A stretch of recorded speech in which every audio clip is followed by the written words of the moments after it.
weltare ɓiɓɓe fulɓe andu diine maɗa fedde heblo sukaɓe africa weltare tv takkusan yoni to jewol to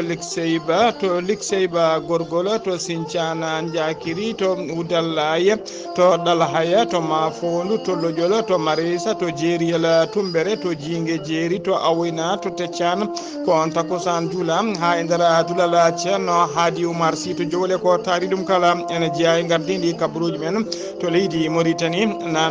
nani wula shodoga ko jagorgal kalfinaɗo ko fati équipement et transport o rokkiri aseta hanki o coup d'envoi ko fati campagne ko fati sensibilisation sécurité routière to leydi Sénégal ma jaaha to Touba Serigne Mountaga Mbacké ko khalifa général des Mourides o rokki yamirore yo jeere gara bumak tawtinde kay oɗo saaha joni laatinde nokku to bandiji ɓuuri hewde yo moñe ha laaɓa ɗum ko ñande aljuma paaɗo to leydi Mali jeere leɗɗe mbiyata marché de bois de Bamako kañum tigui suumi ha wonti ndoni to leydi Côte d'Ivoire Blaise Compaoré mennoɗo wonde hoɗojo leydi Burkina Faso dogɗon e moltoyi to leydi Côte d'Ivoire hollirama tigui o wona karɗo cellal mo tampi seeɗa ene wawi ni o waɗe évacué to duwa lamorgo leydi Qatar kabaruji men joolam jaɓeri ma jaaha to leydi Syrie to leydi Iran ha to dowlaji tentuɗi Amérique bisimilla moon e ketki hotodirte joni piren pacciren.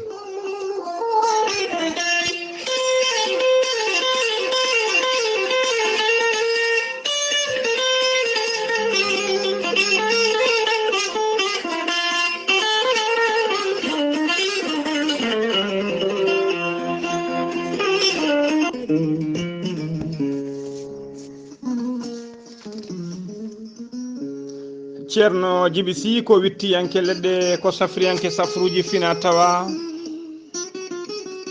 ceerno Djiby Sy ko jaadino ɓalawal e danawal kala ceerno Djiby Sy ko labdo reedu malaɗo wune omo safra rafiji kewɗi ɗi jiida cirola omo safra wonduɓe kista fibrome dogam sitta wonduɓe tension diabète cholestérol asmo ɓandu ƴakkoru e koyɗe musoje kala ceerno Djiby Sy ne yawra rewɓe ronkuɓe sowade e rewɓe dartoraɓe rewɓe sattoraɓe dewle e wonduɓe gorko seydani ceerno Djiby Sy ene jogui leɗɗe fannuji tati hen fannu goto so tawi a hutorima ɗe leɗɗe fodde sappo e tati rafini yalta ma ha laaɓa fannu goɗɗo so tawi a hutorima ɗum fodde sappo e jeenayi rafini yalta ma ha laaɓa fannu tataɓo o noon waddete koye gawri samme walla gawri ndemiri so tawi a waɗi no wirumani fodde temedere rafima yaltuma ha laaɓa ceerno Djiby Sy ne jogui peggue usula ɓeydoje arsigaji bonnoji dabaruji bawɗi neldede kala leydi e kala continent mo neɗɗo woni ceerno Djiby Sy ene yawran ɓenɓe arsugaji men kippi ceerno Djiby Sy ne andina dendagal kilineɓe mum e oɗo saaha joni mo tawe to leydi Sénégal e nder fande e nder wuuro jum e ko taari ɗum kala jiɗɗo jokkodirde e makko e nder leydi he kala to mbawɗa wonde so tawi on jokkodiri on pamodiri leɗɗe ma ne mbawi yettadema ha no hannirta ni ceerno Djiby Sy ko bawɗo listihara so dokkatama ko indema inde nene maɗa o haala ko woni nder ɓerde ma ha mbiya yoni so tawi ko wonɓe to leydi Sénégal ko temedde nayyi mbuuɗu e dendagal leyɗele taari leydi Sénégal kala so tawi ko leydi Mauritanie ko ujunere uguya ceerno Djiby Sy noon e hoybitana ɓen wonɓe Europe Asie Amérique e dendagal leyɗele goɗɗuɗe kala listihara hay mbuuɗu yoɓetaki ko indema inde nene ma tan dokkata ceerno Djiby Sy noon kala jiɗɗo hebde ɗum so tawi koto leydi Sénégal numéro makko appel ko 77 walla 78 163 24 82 so tawi noon ko yimɓe jokkodire makko to banggue WhatsApp ko numéro makko leydi Mauritanie ko on woni WhatsApp o kadi mbatta ko 00 222 47 22 80 84 ceerno Djiby Sy ne andi dendagal kiliɗe mum tawateɓe nder leydi Mauritanie wonde base makko mo Nouakchott tawateɗo to légal ne tekka ene golla ha no hannirta ni ene tawi ɗon miñi ko biteɗo Alassane Sy ko labɗo reedu nunɗuɗo ganduɗo golle ɗe on numéro téléphone mum ko 32 62 04 99 walla mbaɗen 48 10 0013 ceerno Djiby Sy ko labɗo reedu malaɗo woni mbadden dando faade makko.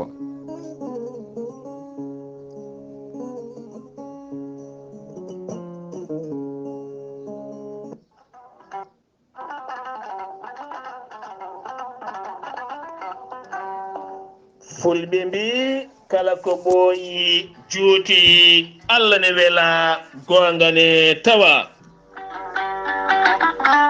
gorel teya ko haako moƴƴo iwruken to kordinoro ari ko wallude en e safrude en ha moƴi kala yiito hen hoore muɗuma an mo haydara musani sa jokkodire gorel teya ene faddonoma ñabbuji goɗɗi limtaɗi e gorel teya an joguiɗo AVC jogui cardiaque ƴiƴam dogata e ɗaɗi muɗuma ɓandu wuloru ɓandu jaaɗoru tuƴiɗo koyɗe musoje koppi musoje jokkodire gorel teya joni joni keɓa hen ko laaɓi sa yiɗi janggande hoorema ha ganda ñabbuji kaalaɗi e gorel teya jahata koto site mabɓe internet a mbatta ko www point gorel teya point com sa yiɗi hebde tonggode gorel teya mbawa jokkodirde mabɓe joni joni woto woɗɗo so tawi koto leydi Congo gonɗa jokkodirta koye Mamadou Gaya mbatta ko 00242 05 050 36 08 so tawi koto Afrique du Sud gonɗa jokkodirta koye Ibrahima Sow mbatta ko 00 227 827 46 76 72 so tawi ko Abou Sow Kawral Fouta business ɗum koto États-Unis de Amérique mbatta ko plus 1 34 77 01 56 77 so tawi koto Mozambique gonɗa jokkodirta ko Ibrahima Ba Pemba Cabo Delgado ɓurɗandirede Alex mbatta ko plus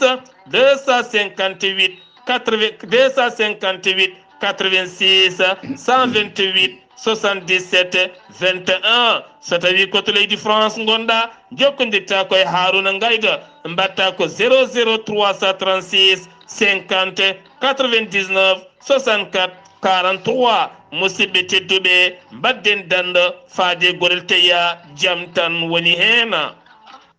kettode kaburuji mon e ɗemngal pulaar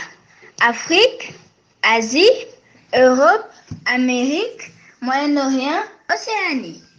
jam ñalle moon musidɓe tedduɓe eɗen gone dewo nogas lewru jolal hitande ujunnaji ɗiɗi e nogas ɗiɗi habruji men e ɗemgal pulaar sowte ko musidɗo moon sehil moon Ghalii Abuu Bah to karallagal ha mbawon yidde en to banggue YouTube ko miñi men sehil men Seydou Abou Bah hono mbiruɗen gardidi kabruji men koto leydi Mauritanie puddoɗen Charles Michel ko kañum woni président conseil européen omo tijja jillu makko aleta hande o nogas jolal hitande ujunnaji ɗiɗi e nogas ɗiɗi e nder leydi Mauritanie jillu ngu noon ko ngu jillu gollal woni visite de travail e nder jillu hen noon mawo joddo e Mohamed Cheikh El Ghazouani ko hoore gendi Mauritanie mawo joddo kadi e hoore jagoɗo leydi ndi biteɗo Mohamed Wula Bilali siftinde on noon Charles Michel joddinoma e Mohamed Cheikh El Ghazouani ɓe joddinoma e lewru février 2022 ɓe joddino koto Bruxelles e saha kay ɓe jano tawtoriyede taw ko batu euro africain Charles Michel noon kañum kadi Mohamed Cheikh El Ghazouani ɓe tawdiri aset hanki o sappo e jeenayi lewru jolal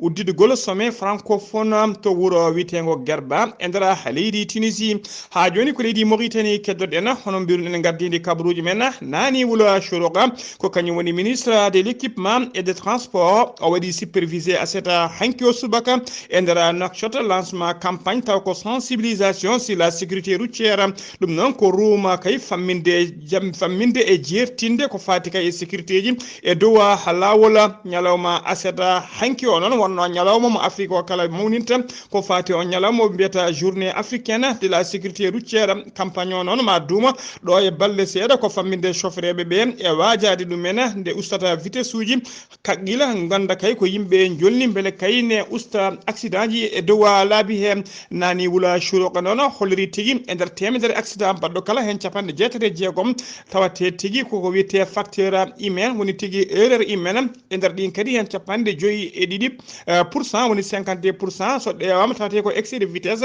woni dogde dogdu fakkindu ko ɗuma saboto ɗuma wiide kayya wi noon woni yidde makko noon walla yidde laamu leydi Mauritanie ko ɗo e horizon 2024 accident ji kay yo usto kene qime ha 50% woni fere kadde kene wala feccere nde ustoto kanko nani wula shuroqa noon ministre de l'équipement et transport o waɗi erango faade dendagal witeɓe les acteurs guilay laamu ngu hay société civile noɓe mbawi eno ɓe mbawiri kala nde mbawata jokkodirde chauffeur ɓe mbawa wajade ɗumen e ñagade ɗumen ha mbawa tigui ustude e kala saaha wiyete excès de vitesse woni tigui dogdu fakkinde no fewi beele kaya accident ji ɗi ne usto e dow laabi he ha joni kabaruji men ɗemngal pulaar to leydi Sénégal jena ha to Touba noon ko ceernajo goto jaltunoɗo e nder pharmacie to arno sodde médicament ji makko omo fayi omo dirani auto makko ko ɗon tigui omo jogui téléphone ne woni nofuru makko omo haala ko ɗon bandiji ɗiɗi wonɓe dow motoji hen goto tasimo hello bif goɗɗo o bifti téléphone o ko ɓe jaadi hen ko ɗon jooli e moto makko o tiriɓe eɓe goni dow moto o jooli e moto auto makko o tiriɓe ko juuti ko ɗon tigui moto o yani e leydi o wawi teɓade on dognannoɗo moto o nde o nangui ɗum noon e ballal yimɓe ko ɗon tigui ɓe mbatti on e juuɗe police ɓe noon waɗi koto leegal biyetegal 28 e nder Touba nangaɗo o noon inde mum fuɗɗiri ko alkulal fam omo yette Ndiaye woni F Ndiaye mo yaali duuɓi 17 on nanggama noon wattama e juuɗe police nde police a mimimo seeɗa ko ɗon tigui o jangti inde mo wonduno on noon ko dogɗo e oɗo saaha joni ni en yiile kanko F Ndiaye nangaɗo noon teskama ko menuisier omona mofta e oɗo saaha joni en mbadi enquête mo faɗi visa makko faade kaso ha joni ko leydi Sénégal keddoɗen to Touba ha joni Serigne Mountaga Mbacké kañum woni khalifa général des Mourides o rokki yamirore faade dendagal ɓeena wiyeteɓe Baye Falen wonde kayit ɗo ñande aljuma paado nde ɓe kelantamo jeere wiyetede jeere gara Boumakka ha wonta ha ɗigga ndiyana jeere noon e oɗo saaha joni teskama tigui woni toon ko butikaji kiiɗi taw ko goppaɗi wondude en puɗɗinoɗe ma heedi ɗi gortaka e kantinaji e gaari ɗum tawate toon on nokku noon e oɗo saaha joni wonti base wonande guilay bandiji ha e simmotoɓe yaramba ƴettoɓe drog kala e kala saaha ko yimɓe ne jane toon ɓe henene mbare toon ɓe henene mbaɗe violé ko ɗum saabi noon o rokki yamirore nde jeere nde helete ha ɗigga ɗum noon ko aljuma paaɗo o rokki nden yamirore faade Baye Falen ɓenne e oɗo saaha joni keddi ko ya ndigel makko so Allah yettini ñande aljuma mande waw helede hande ɗigga ha joni ko leydi Sénégal keddoɗen Antoine Félix Dione kañum woni jagorgal leydi Sénégal kalfinare ko faade gueɗe nder leydi e jaccingol laamu woni ministre de l'intérieur kanko noon kanko ñande aljuma ɓennuɗo noon 17 lewru jolal gonden du o jippima sur le terrain o waɗi supervisé opération taw ko sécurisation population Dakar e jeyiji mumen kala ko kanko waɗi supervisé on opération o holliri noon wonde kay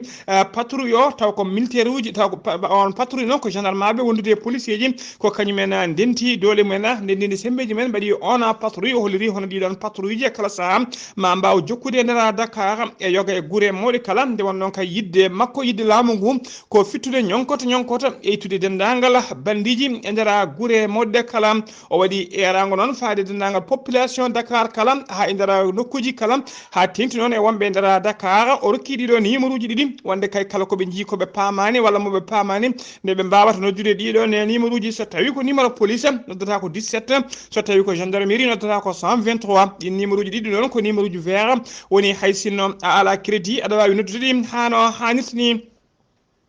ha joni ko leydi Sénégal keddoɗen aseda hanki o e saaha Moussa Ndiaye ko fettiyanke fuggukoy ngel wonno tigui e welnere dewgal muma ko ɗon tigui noddirguel makko soni ala o yi numéro noon ko numéro biteɗo Aliouna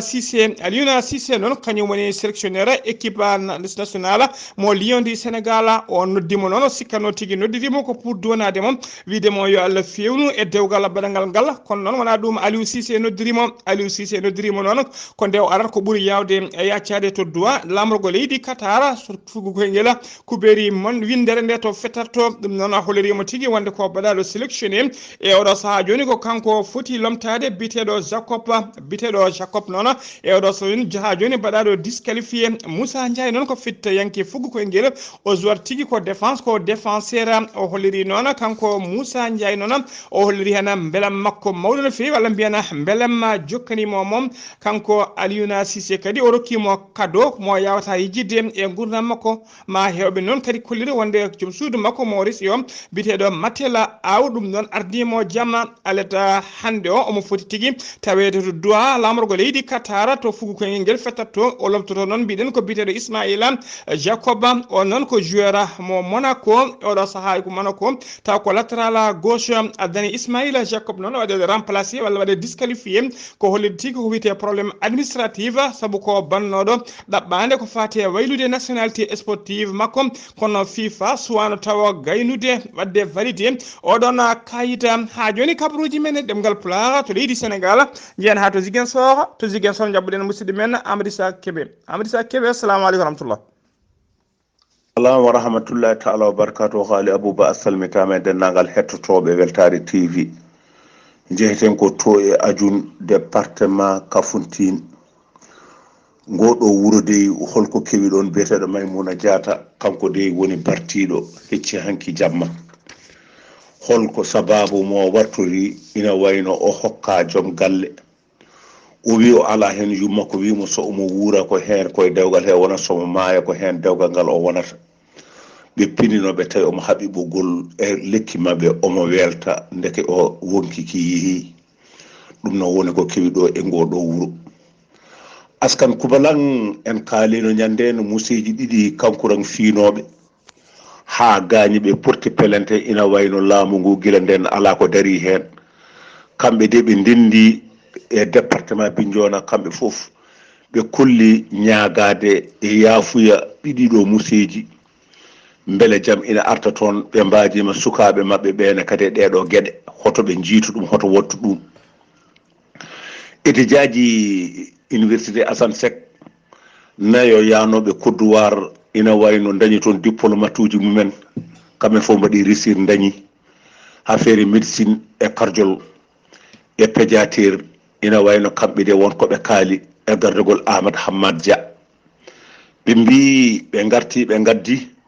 ɗum noon yo laamu ngu waw darade hen ɓeɗon nanne e fonction publique mbawa gollanade leydi ndi mbawa gollanade leñol ngol beele yimɓeɓe ina mbawa safrade hadde ɓe jeehi ɓe garti ɓe gaddi ɗum ɗon no woni weltare dennangal Sénégal naaɓe Weltare TV musidɗo Ahmad Issa Kébé gorko mbotto kabaruji ɗo fuɗo radio Zig FM jokkodirde e Ghalii Abuu Bah yallah koye walde jaam. Allahumma amina Sidi Kébé sono mima to Ziguinchor koto leydi Mali paɗen to leydi Mali aseta hanki o teskama tigui aseta hanki o teskama tigui yimɓe holɓe to legal bitegal hamdallahi noon ha tengti noon e wonɓe holɓe kay caggal galle biteɗo maison de hage teskama tigui ko cuumu musgum woni toon guna cuumu noon tawa kadi sa hollirama ko jeere to ɓe mbiyata jeere leɗɗe woni marché de bois ko nden jeere sumi toon cuumu kulɓinigo no fewi hollirama noon magasinaji kewɗi e ɓen tawa kadi ko wiyeteɓe sakkeɓe woni tigui cordonnier e wondude e ɓeɗon yeeyoɓe tigui yeeyoɓe station ngaji essence e gueɗe kewɗe teskama sumi toon cuumu musgu no fewi hollirama noon sapeur pompier en nde nodda tigui mbawi notitade hen kono yimɓe hewɓe ha tengti e tawateɓe e ndeɗon falde ɓe kolliri hen mette mabɓe no fewi saabu kay ɓe kolliri wonde kay ɓena wiyeteɓe ko ninkoɓe faabo woni sapeur pompier en leeli notitade e nguɗon cuumu hono noon DGPC woni direction générale de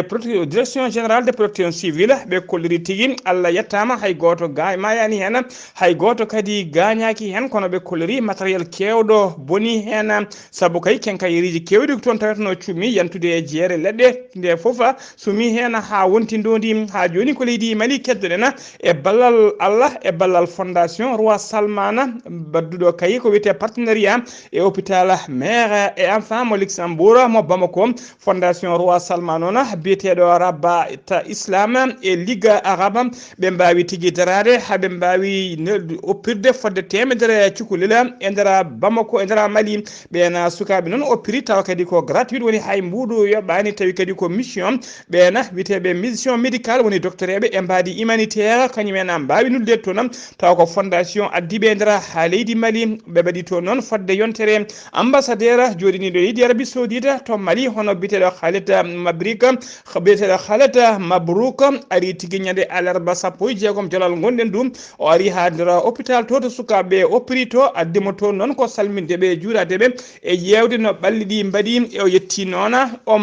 manti o donima ɓen docteur eɓe arɓe toon kaya oppirde ɓeɗon sukaɓe ha joni ko leydi Mali keddoɗen aseta hanki 19 jolal 2022 wonno coup d'envoi ko fate mémorial ATT woni Amadou Toumani Touré men aɗa wonde hoore leydi ndi taw koye mbadi football gam wadde noon gam waddemo kanko Amadou Toumani Touré waddemo hommage hollide kay wonde ha abada kamɓe moftinaɓe ɓe jejjitamo yimɓe moftinaɓe jejjitama ko ɗum waɗi noon e kala hitande tugui ko mayi faade joni laaɓe ɗiɗi e kala hitande ɓe mbaɗa tigui oɗon taw ko tournoi mawɗo no fewi on tournoi noon ko dendagal région de mofti o kala kamɓe ndeddata ɓe mbaɗa on tournoi gam yidde siftordemo e hollude kadi wonde ɓe jejjitamo ko ngolɗo noon watti ñalawma aseta hanki o wonno tigui ñalawma yiiti bandum taw ko lawol liɗɓol woni deuxiéme anniversaire yaltide kay jettugol aduna Amadou Toumani Touré oɗo tournoi noon ɓe mbaɗi ɗum tigui ko yeeso taw woni marena tournoi o ko joom suudu makko biteɗo Mariama be joom suudu makko noon jeeso joom teddugal joom suudu makko biteɗo Sokhna Touré Lobo Traoré tawa kadi ene waɗi tigui yeeso teddugal hono maire commune urbaine mo mofti wondude kadi e teddugal hono gouverneur région o ɗum noon ɓe kolirino ko ngollo waɗi lawol ɗiɗi ɓiwola woni deuxiéme anniversaire kala hitande kadi koɓe waɗoɓe gueɗe baɗe ni gam andinde windere nde kala wonde ATT woni Amadou Toumani Touré wona jejjitteɗo koto leydi Côte d'Ivoire ha paɗen Blaise Compaoré ko men ɗo wonde horejo leydi Burkina Faso dogɗo e moltoyi to leydi Côte d'Ivoire taw kadi o fewni toon kayitaji nationalité Côte d'Ivoire ƴetti nationalité ivoirienne jayde jeune Afrique holliri tigui wonde kanko Blaise Compaoré oɗo saaha kala o wona karɗo cellal omo tampi sanne eɓe ɗamini ni e alata hande o woni oɗo weekend maɓe mbaɗa tigui maɓe mbanmo évacué woni tigui mawo nawe to dowa lamorgo leydi Qatar e mbadi évacuation ƴewde safruji makko siftinde on noon guila 2021 o waɗino opération de cerveau woni tigui taw ko gandini oppirno guila nden noon ko docteur eɓe Qatar ko kañumen mbattamo suivi contrôle e kala saaha mawo yaadu toon noon e joom suudu makko biteɗo Santal Compaoré kañuma ɗoftanamo toon Blaise Compaoré noon ene yaara ñalawma hande o duuɓi 17 siftinde on ko ñande 13 lewru octobre 2014 ko nden tigui o ridduno e jappere laamu tawa kadi ko seppoji gulɗe jaw civil en mbanno tigui hawo dogui o woppi laamu o moltoyi to leydi Côte d'Ivoire ha joni ko leydi Côte d'Ivoire pa keddoɗen CEI woni commission électorale indépendante ko catal halfinaɓe ko fati sungoji nder ariidi he kala en kaaline kabaruji men hanki wonde kay ɓe goni koye révision liste uji électorale woni tigui yurnitade rindiɗo liste uji haɗani noon guila joni landa witeka RHDP taw ko landa laamu ka landa Amadou landa oɗon biteɗo landa hono Ouattara ka ardi ɓe kolliti kamɓe puɗɗima yaltinde inne ɓen mbiruji mabɓe ko fati sumgoji taw ko élection ngaji local woni sumgoji mairie ɓe kolliri noon e oɗo saaha ɗin sumgoji ko 2023 waɗata kono noon ɓe cuɓima biteɗo Adama Toko on ko kañuma wonata mbiri mabɓe e nder yoppugo legal bitengal yoppugo to Abidjan yoppugo noon ko commune ɓurɗo mawnude e nder Abidjan lamorgo leydi Côte d'Ivoire ha joni kabaruji men ɗemgal pulaar kabaruji men jolam jaɓeri ko to leydi Syrie paɗen to rewo leydi Syrie noon teskama tigui ko koninkoɓe to leydi Turquie kañumen jori toon laaɗi mumen duwoje jori toon bomboje e pettoje ɓe mbaɗi 51 neɗɗo hen ko ɓuuri hewde hen noon ko combattant ji leydi kurde en wondude e soldat ji leydi Syrie waɗi kadi barmuɓe hewɓe bombardement ko aseda hanki jamma fayi wendoga aleda hande o nogas jolal hitande ujunnaji ɗiɗi e nogas ɗiɗi ɗum waɗi koye nder région biteɗo Raqqa et région biteɗo Hasaki e nder mayɓe noon hen sappo jeetati ko combattant kurde en sappo ɗiɗo heddiɓe ko soldateɓe leydi Russie ha joni ko leydi Syrie keddoɗen e wendoga hande o militaire uji nayi sirinaɓe mbasi pittali men tawi koye bombardement mokkoninkoɓe leydi Israel joore mabɓe to centre woni to hakkude leydi Syrie ha joni kabaruji men jolam jaɓeri koto leydi Iran paɗen ko famdi kala yimɓe tato mbasi pittali men e répression woni tigui e police ha police wonno sarde e sagde ɓen wonnoɓe seppo mumen e moɓodiral mumen aseta hanki o sappo e jeenayi jolalitaɗo junnaji ɗiɗi e nogas ɗiɗi to nokku biteɗo Kurdistan ha joni noon seppoji gulɗe jaw ene jokki wadde nder leydi hen ko fati e wargo biteɗoɗo Mahsa Amini mo police a yoɓino fittano mum e saahaɓe gonno yidde nanggudemo koto dowlaji tenduɗe Amérique udditena kabaruji men e nder discothèque goto woni nokku to hewɓe peewi fottude wellude addunaji men ene gama hen ene jara hen dulo woni sangara taw kadi ko ɓeeno wiyeteɓe LGBT woni tigui debbati gorkati hen walla gorkati debbati hen keewi fottude ko ɗon tigui waɗi fisiyata ñalawma hanki o jamma hanki asata hanki sappo e jeenayi ha lewru jolal ko famdi kala yimɓe joyo mbasi hen pittali men sappo e jeetato woɗɓe mbarmi hen discothèque o noon tawe e nder wuuro witego Colorado musidɓe tedduɓe gasi ha laaɓi ko ɗum ɗo wonno ko tonguɗen habaruji men ɗemgal pulaar konngol men mbaynigo noon ko wasiyade dendagal bandiraɓe men rewɓe baɗiraɓe men sukaɓe men nde mbattata hakkillaji no fewi nden to e kala saaha e stopde woni dartinde autoji e dow lawol taw ganda ñagade yo nawor ɗumen saabu yoɗo saaha joni nunɗe Allah manki no fewi bandiyagal ne heewi e nder leydi he ha e nder guure mawɗi kala gasi ha laaɓi ceera ɗo e habarude ko musidɗo moon sehil moon Ghalii Abuu Bah to karallagal ko Saydou Abou Bah to Ziguinchor ko Amadou Sa Keɓe ketki malaki jaam yo jaam Allah jogomo jogo on